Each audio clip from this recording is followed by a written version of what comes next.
Hello everyone, I'm Dilo, and I'm going to share with you an ongoing playthrough of Skyrim, based on one very simple concept. What if we played as the Dragonborn, but naked? That means no weapons, no armor, no enchanted robes or rings, no dragon priest mask, no staves, just potions and my busy hands of magic. Why, you might ask? I just wanted attention! In addition, I've installed numerous mods to make this playthrough better visually, play more efficiently, and enhance many aspects of the gameplay, including a wide range of new magic spells, courtesy of the Apocalypse mod. So, let us begin. After some consideration, I decided the next major goal for me is to improve my magic abilities, and start unlocking master-level spells. This can only be done by completing the questline for the College of Winterhold. We came to the college and were introduced to many mages. I'm going to keep the list to the relevant ones, however, for this episode. There's Tolfdir, Riveting Teacher, Savos Erin, Lazy Headmaster, Urag Groshub, Gruff Librarian, Arcano, Douchekadu, I'm not a douche! and Mirabelle, Hallway Monitor. We went to an excavation in Sefal with Tolfdir and other apprentices where we delved into a tomb of some very rude Draugr. Just then. What just happened? Do you mind? We're trying to film a documentary here! Cut, Trent, check the gate, moving on. Only to discover this shiny orb of orbiness.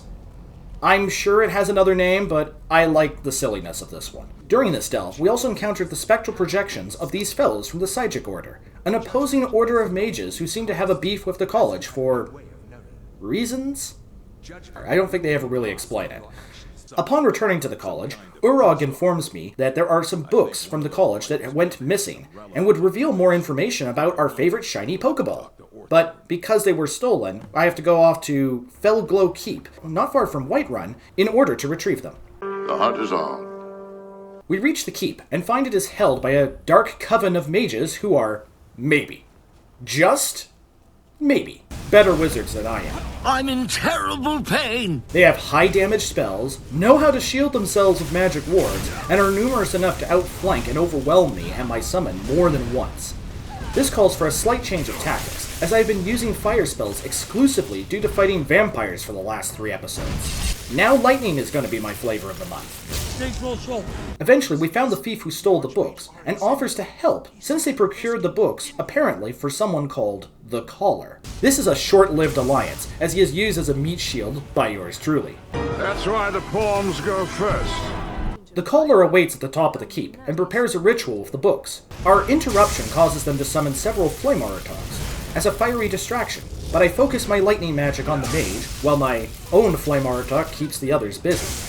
That's what you get for not paying your overdue fees! Death! On the plus side, I find a nice new dress and toy for Lucia in this rather crummy room in the keep. I think the kid might like it. With the books recovered, we go back to the college and discover that a member of the Psychic Order wants to speak with me.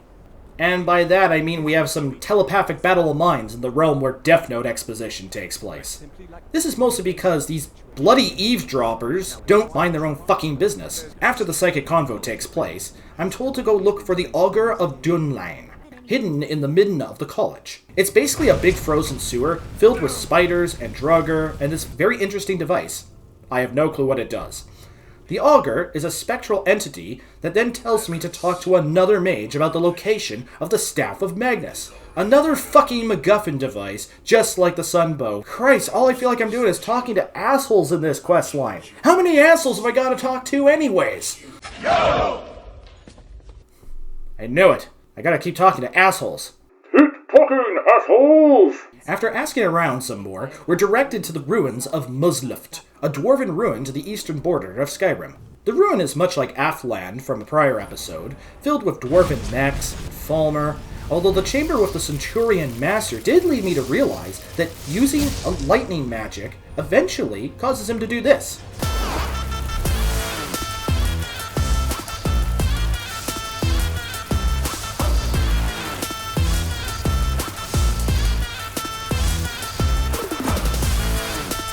After much wandering, we find Decimus, an explorer who is currently researching the ruins, and assists me in my goal, albeit begrudgingly. He takes me to another light puzzle, oculary puzzle, whatever it's called. Similar to the one in Afland, where it shows me a lovely map of Skyrim. But Decimus tells me that a very strong magical interference coming from the orb at the college interferes with revealing the location of the staff.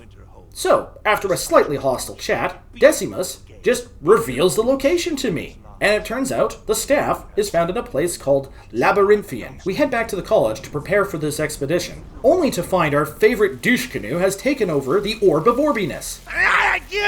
But then Arcano tries to have his unlimited power moment and has us knocked down. While Mirabelle is just incapacitated inside the college, for some reason, Savos was knocked through the building and is found outside. Lucky his body wasn't spaghettified from 3 layers of brick walls. Oh wait, he's dead. Don't you think we ought to do something about it? Nobody cares! What's worse, Winterhold is besieged by magical anomalies. No, seriously, that's what they're called. And mostly just fly around being ankle biters while being one of the tankiest things in the game I have fought. I have fought dragons who went down easier. We even literally fought a dragon moments later, and he crumpled like a paper bag in a hurricane.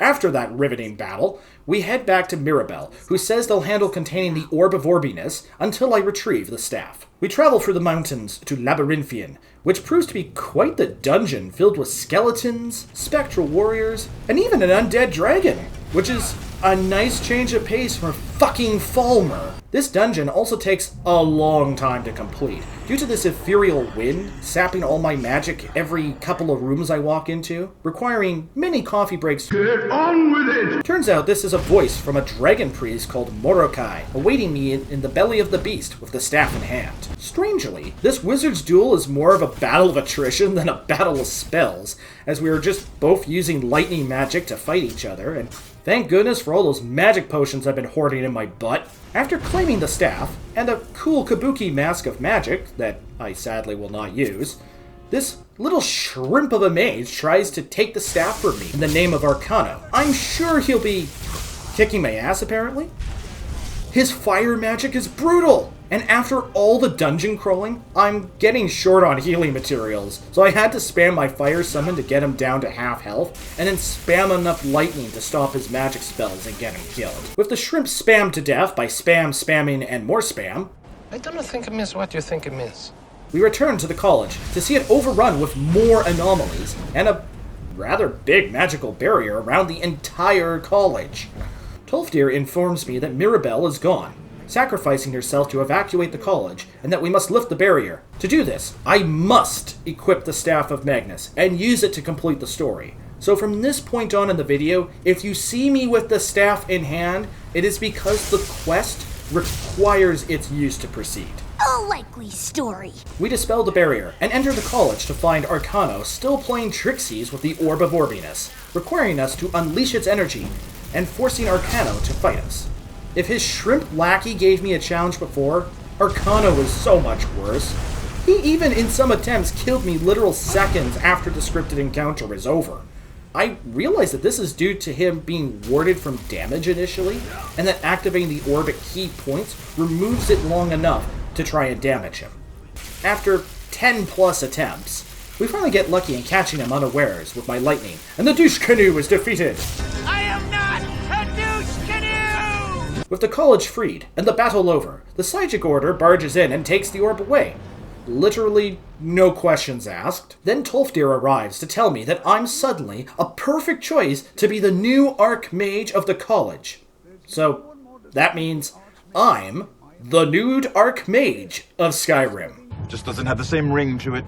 As dumb as this is, I'll accept the position simply so I can loot the hell out of this place at my convenience and upgrade my magic faster. As a reward for all of the turmoil I have suffered, I do learn 2 new spells. Ebony Flesh for even better magic armor. Fuck, having that earlier would have been nice. And Deep Dwellings, a spell that grants me an infinite storage space whenever I summon it. No more weight capacity issues for me. However, I'm starting to feel exhausted from all this academic legwork, and must retire to my nice cozy home in Whiterun, where, ironically, this happens. 16 times the detail. All of this just works. A message from the Government of Canada. Liar!